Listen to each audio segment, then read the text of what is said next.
कि हरतालिका तीज आने वाली है, तो इस बार हरतालिका तीज कब पड़ने वाली है, आपको हरतालिका तीज का व्रत कैसे करना है, और अगर आप लोग हरतालिका तीज का व्रत बिना पानी बिना कुछ खाए नहीं रह सकते तो आपको ये व्रत को कैसे रखना चाहिए, क्या कुंवारी लड़कियां इस व्रत को रख सकती हैं, माताएं बहनें जब इस व्रत को रखें तो उनको किस किस चीज का यहाँ पर ध्यान रखना है, जो 4 पहर की रात में पूजा होती है उसका समय क्या है, सारी जानकारी हम आपको हरतालिका तीज से जुड़ी हुई इस वीडियो में यहाँ पर बताने वाले हैं। देखो, सबसे पहली चीज, हरतालिका तीज का जो व्रत होता है ये सबसे कठिन व्रतों में से एक माना जाता है। उसका सबसे बड़ा कारण ये है कि इस व्रत में ना तो जल पिया जाता है ना कुछ खाया जाता है, वो भी पूरे 24 घंटों के लिए। 24 घंटों तक माताएं बहनें या जो भी मतलब इस हरतालिका तीज का व्रत रखती हैं भाई, वह कुछ भी नहीं खा सकती हैं, कुछ भी नहीं पी सकती हैं, इसलिए इसे सबसे कठिन व्रतों में से एक माना जाता है। और हरतालिका तीज का जो व्रत आता है वो भाद्रपद मास के शुक्ल पक्ष की जो तृतीया तिथि होती है उस दिन मतलब ये हरतालिका तीज का व्रत आता है। इस व्रत को महिलाएं और कुंवारियां जो लड़कियां होती हैं, कुंवारियां जो कन्या होती हैं, वो इस व्रत को यहाँ पर रखती हैं और इस दिन बालू रेत के शिवलिंग की यहाँ पर मतलब बनाकर उसकी पूजन अर्चना यहाँ पर की जाती है। ठीक है, इसके बाद में जो सुहागन माताएं होती हैं, सुहागन महिलाएं होती हैं, वो अपने पति की लंबी आयु के लिए, सुख समृद्धि के लिए इस व्रत को रखती हैं। और जो कुंवारी कन्याएं होती हैं वो अपने अच्छे जीवन और अच्छे वर प्राप्ति के लिए इस हरतालिका तीज के व्रत को यहाँ पर रखती हैं। जो भी माताएं बहनें पहली बार इस व्रत को शुरू करना चाहती हैं वो शुरू कर सकती हैं। बस ध्यान दीजिएगा कि यह व्रत पूर्ण रूप से निर्जला और निराहार यहाँ पर रखा जाता है। सबसे पहले इस व्रत को जो है माता पार्वती जी ने रखा था भगवान शिव जी को पाने के लिए। ठीक है, इसके बाद में दोस्तों, अगर आप लोग इस व्रत में मतलब कुछ आपको दिक्कत परेशानी है, जैसे कि आप बहुत समय से इस व्रत को रखते हुए आ रहे हैं पर इस साल आपकी तबीयत ज्यादा कुछ ठीक नहीं है, तो आप इस व्रत को फिर आप अपनी क्षमता अनुसार रख सकते हैं। वैसे तो ये व्रत जो है निर्जला और निराहार रखा जाता है, पर इस साल अगर आपकी कोई तबीयत वगैरह खराब है, कोई कारण है, आपके शरीर में कुछ दिक्कत है, तो उस जगह पर आप लोग जल पीकर भी यह व्रत को रख सकते हैं या फलाहार करके भी रख सकते हैं। अगर आपकी क्षमता उतनी नहीं है, इस साल आपको कुछ यहाँ पर दिक्कत परेशानी, आप हर साल निर्जला रखते हैं पर इस साल कुछ दिक्कत परेशानी है,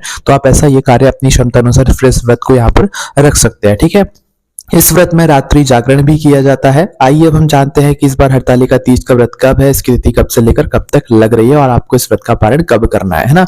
तो देखो, जो तृतीया तिथि है यानी कि हरतालिका तीज की जो तिथि है वो 25 अगस्त सोमवार की दोपहर को 12:35 से शुरू होगी और 26 अगस्त मंगलवार की दोपहर को 1:54 तक रहेगी। ठीक है, तो उदया तिथि के अनुसार दोस्तों जो हरतालिका तीज का व्रत इस बार रखा जाएगा वो 26 अगस्त 2025 यानी कि मंगलवार के दिन रखा जाएगा। ठीक है, इसके बाद में दोस्तों जो इस व्रत का पारण किया जाता है वो हमेशा अगले दिन किया जाता है। इसी बीच में दोस्तों भद्राकाल का समय भी रहेगा, पर इस भद्राकाल से आपको घबराने वाली बात नहीं है, पर जब भी आप समय सुन लीजिए। देखिए, इस बार भद्राकाल का जो समय है वो है 27 अगस्त मतलब मध्य रात्रि का जो समय होगा 26 अगस्त की रात को 12 बजे के बाद के जो मतलब 2:46 का समय होगा, तब से हमारी भद्राकाल शुरू हो जाएगी, जिस समय 27 अगस्त की तारीख लग जाएगी और ये भद्राकाल जो है दोपहर को 3:44 तक चलने वाला है और ये भद्रा जो है वो पाताल लोक में रहेगी।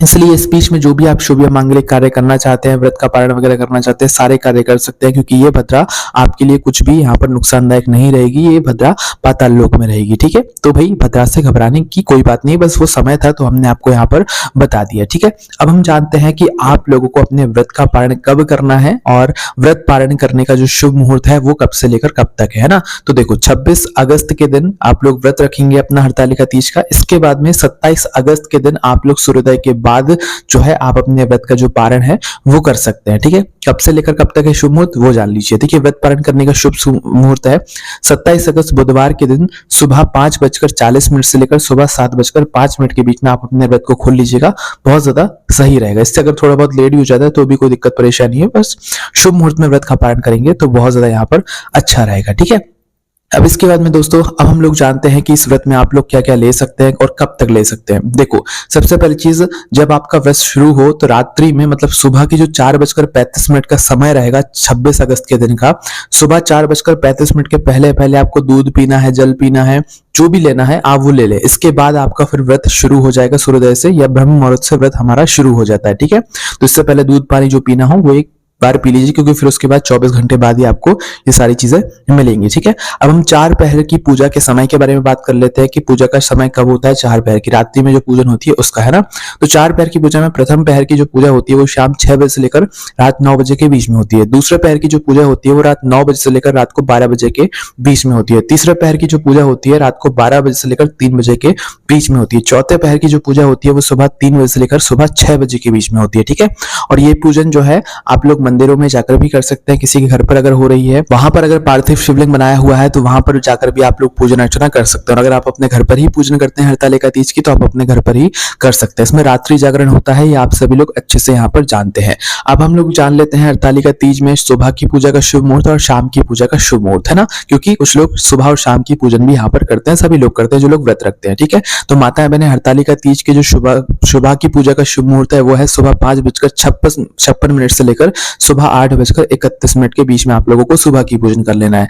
इसके बाद में शाम की जो पूजन होगी वो होगी शाम को 6:01 से लेकर 7:31 के बीच में। ठीक है, ये सिर्फ सुबह और शाम की पूजा के शुभ मुहूर्त हैं जो कि हमने आपको यहाँ पर बता दिए हैं। ठीक है, हरतालिका तीज के व्रत के दिन आप लोगों को जो है सुहाग की सामग्री माता पार्वती जी को जरूर समर्पित करना चाहिए। इसके अलावा सुहाग की सामग्री अगर आप इस दिन किसी जरूरतमंद व्यक्ति को दान करते हैं तो इस दान का भी आप लोगों को कई गुना यहाँ पर फल मिलता है। दोस्तों, कहा जाता है कि हरतालिका तीज के व्रत में दोपहर में सोना नहीं चाहिए। बाकी अगर आपकी क्षमता जैसी जो है वो आप अपने हिसाब से देख लीजिएगा, पर इस व्रत को जो है मतलब रात दोपहर में जो है सोया नहीं जाता है और रात्रि जागरण ही किया जाता है। फिर अगले दिन जाकर आप लोग अपनी जो है नींद यहाँ पर पूरी करते हैं। ठीक है, तो इस तरीके से आप लोग अपने व्रत को इस बार रखिएगा। जिसको कुछ दिक्कत परेशानी हो भाई, वो जल और पीकर भी मतलब जल दूध पीकर भी अपने इस व्रत को रख सकता है। और किसी कारण से अगर आप हरतालिका तीज व्रत के दिन आपको सहन ना हो, जल वगैरह पीने की आवश्यकता भी पड़े, तो आचमन का जो जल होता है वो आप लोग पी सकते हैं। इससे आपका व्रत खंडित नहीं होता है, व्रत टूटता नहीं है। ठीक है, तो आचमन वाले जो जल है उसको आप लोग ले सकते हैं। और नहाते समय